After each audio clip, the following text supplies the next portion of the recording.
25% of the land in the United States of America is owned by the federal government. See if you can manage the land in a way to generate cash. Why is that important?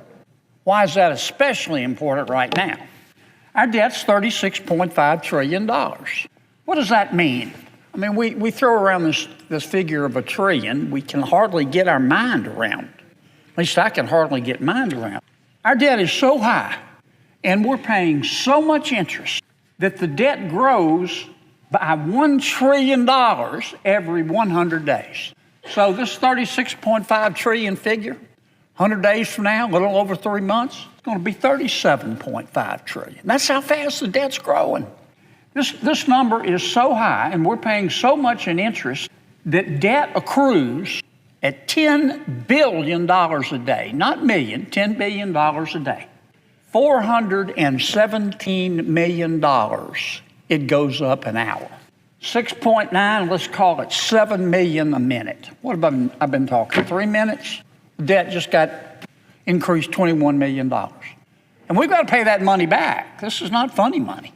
We're talking about how to start paying it back by reducing our spending, but there's another way. It's to generate income through our 620 million acres of land.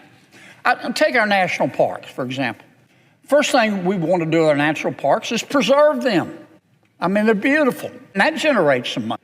You don't want the entrance fee to be too high, but you want it to be reasonable. And in some of our national parks actually allow mining, oil and gas production, timber production, so that is income as well.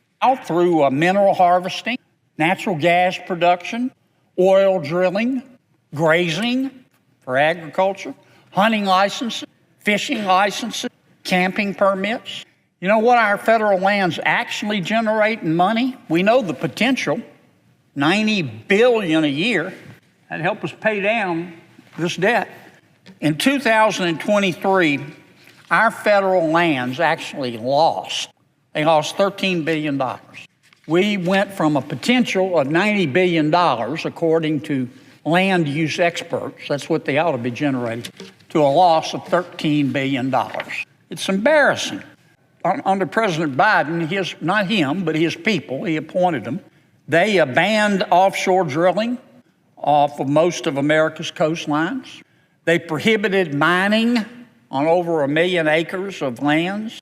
They canceled leases for oil and natural gas production. They paused all new permits for LNG, which Europe is hungry for. They restricted hunting, they restricted fishing, they restricted hiking. And they buried our federal lands in red tape. That's why we lost $13 billion instead of gaining $90 billion a year.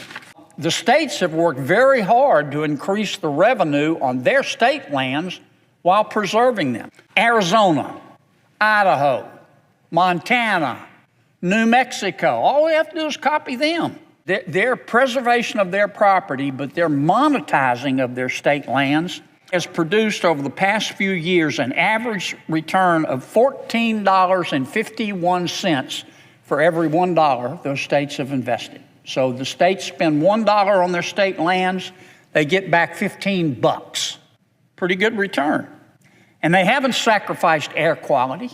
They've protected their lakes and rivers, and they've preserved their state. The federal government, for every $1 we spend on our public land, we get back 73 cents. You don't have to be Euclid to see that we're going backwards. You don't have to be an astrophysicist to figure this out. All we got to do is call Arizona, Idaho, Montana, New Mexico, and probably West Virginia, and just say, would y'all come up to Washington?